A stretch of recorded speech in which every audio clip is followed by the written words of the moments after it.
with Kred, we came up with this model of 5 key rules of how to do rewards right from a lot of the research that stems from like psychology, like Bond and Skinner's operant conditioning. So we looked at a lot of research and sort of here's what we came up with. Awesome.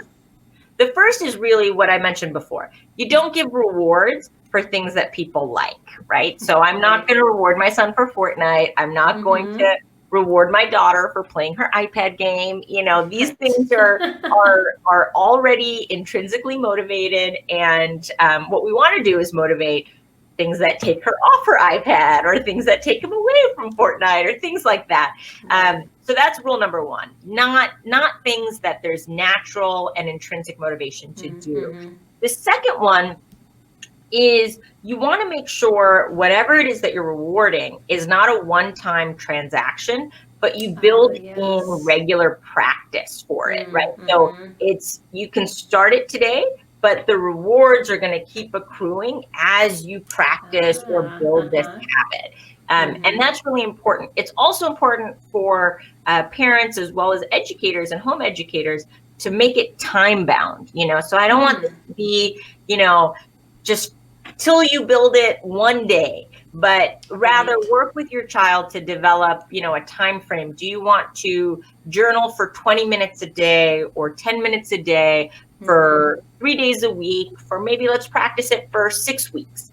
And the idea is not that the activity stops after that 6 weeks, but I'm going to stop rewarding it after 6 weeks. And so that's the kind of third point is the reward needs to move to new skills or habits. So once you feel like, okay, my child has actually developed a routine around this habit, you pull the reward away and you start building a new skill or habit with that reward. So I think that's the kind of third one. The fourth one is similar to my toddler taking autonomy. You have to incorporate your children in planning this skill building activity. They need autonomy. They need choices, either in what skills they're building. So I'm a big fan of letting your child create the skills, let them write the language of the skill, let them pick the time frame, or the reward that they get.